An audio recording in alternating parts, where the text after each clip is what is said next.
কংগ্রেস তাকে নিয়ে অস্বস্তিতে পড়েছে বারবার। তার রাজনৈতিক কাজকর্ম নিয়ে তৈরি হয়েছে বিতর্ক। সত্যি বলতে কি, বিতর্কের আরেক নাম জানো শশী থারুর।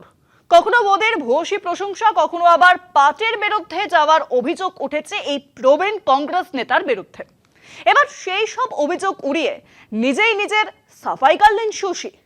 তবে কি এটাই ঘটনা যে দলীয় শৃঙ্খলা, জাতীয় নিরাপত্তার, ব্যক্তিগত অবস্থানের টানাপোড়েনেই শশী থারুরের ভিলেন হয়ে ওঠার কারণ? শশী বলেছেন, অপারেশন সিন্দুরের সময় লেখা কলম ছাড়া কোনোদিন দলের নীতির বিরোধিতা করেননি তিনি।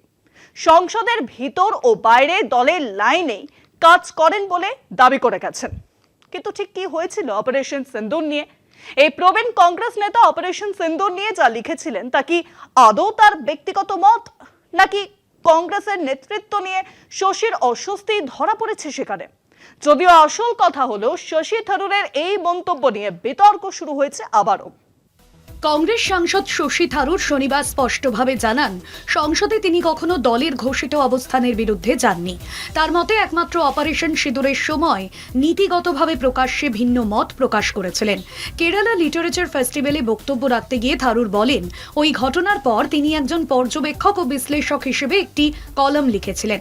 সেখানে তিনি স্পষ্ট ভাষায় বলেন, এই হামলার বিরুদ্ধে শাস্তি হওয়া উচিত এবং একটি কঠিন সামরিক প্রতিক্রিয়া দরকার। তিনি জানান, এই অবস্থান নিয়ে তিনি আজও অনুতপ্ত নন।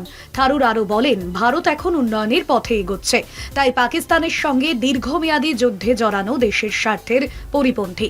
তার মতে যে কোনো সামরিক পদক্ষেপ শুধু সন্ত্রাসবাদের ঘাঁটিকে লক্ষ্য করেই সীমিত থাকা উচিত। তিনি দাবি করেন, পরে ভারত সরকার ঠিক এই পথেই পদক্ষেপ নিয়েছিল।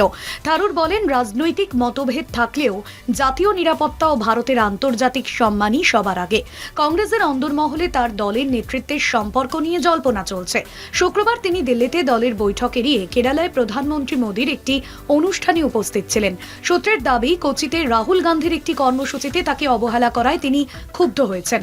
তবে কংগ্রেসের তরফে কোনো আনুষ্ঠানিক বিবৃতি না এলেও দলীয় সূত্র জানিয়েছে, অনুমতি নিয়েই থারুর বৈঠকে যোগ দেননি। কলকাতা টিভি।